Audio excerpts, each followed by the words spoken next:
I'm Lamuel Holmes. I work here at Walker Honda. I've been here at Honda for 20 years, been in the car business for almost 25, and I still look young. Changes in the car business, more people now are savvy about tech knowledge. They do more shopping via the internet, things like that. They come in with prices. You got to be ready for that, of course.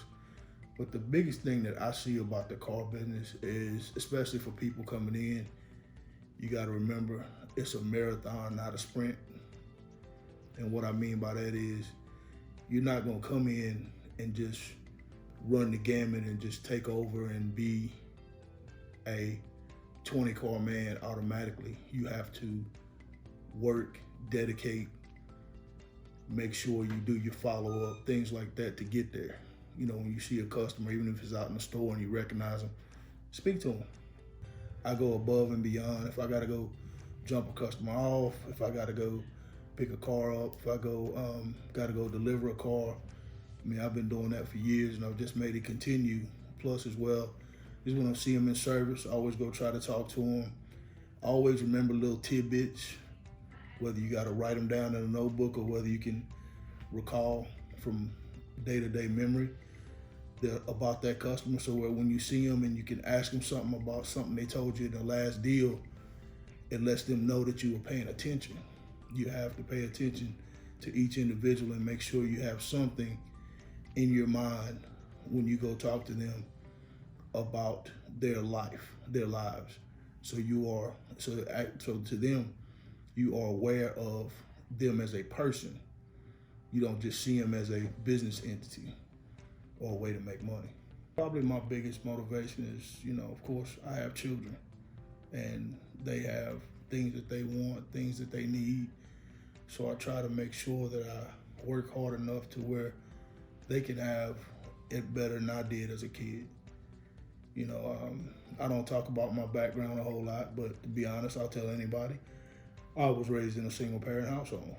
I came from, my mom was a school teacher. She taught for 30 years. I never wanted to be a teacher because they didn't get paid enough.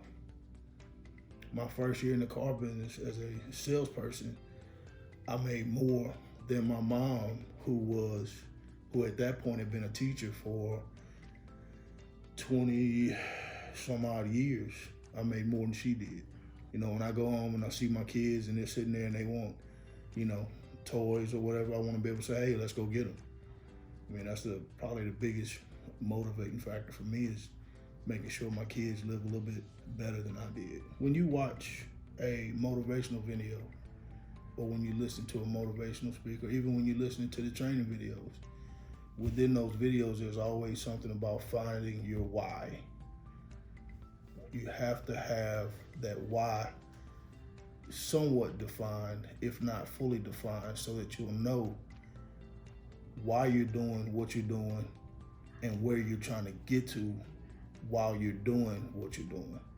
Once you define that why and get that why located, you can make moves. And I'll tell anybody, I wasn't always the best salesperson. I wasn't always at the top, because in my younger years, I goofed off a lot because of the fact that, hey, I only need to make X, Y, Z. My money cutoff was motivation then. Now it's a different why in my life. My life changed. Got married, kids. That changed my why, changed my motivation. So therefore, define what your why is, find that motivation, and make that motivation work for you. I think that the biggest part is not being complacent. Once you get to a certain number, once you're making a certain amount of money, that can't be the do-all, end-all. There has to be something next. There has to be something else.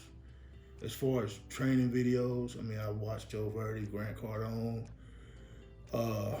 This year, I've met a guy from Atlanta that I tune into pretty regularly. He's a trainer for one of the larger Ford dealerships in that area, corporate trainer. And in talking to him, he said that everyone that comes through the dealership has to go through him.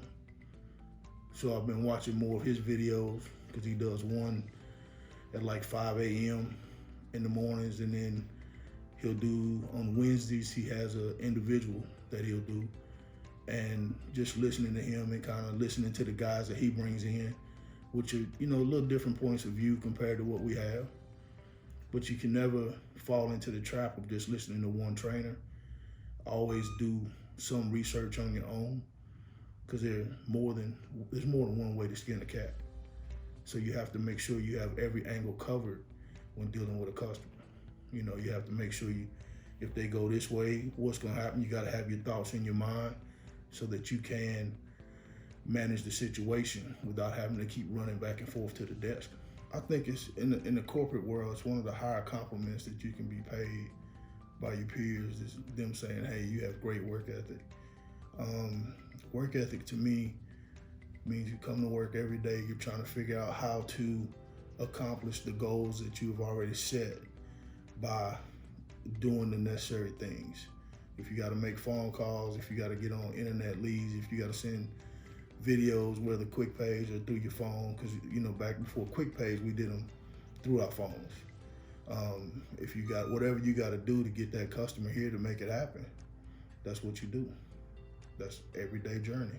Success is measured by, for me, in the goals that I accomplish from the beginning to the end of the year. Looking at the end of the year, looking at where I've come versus last year, and in the income that I've generated, making sure that I try to keep it going up every year, making sure that my units go up, and just making sure I bring the best me to each customer that I can.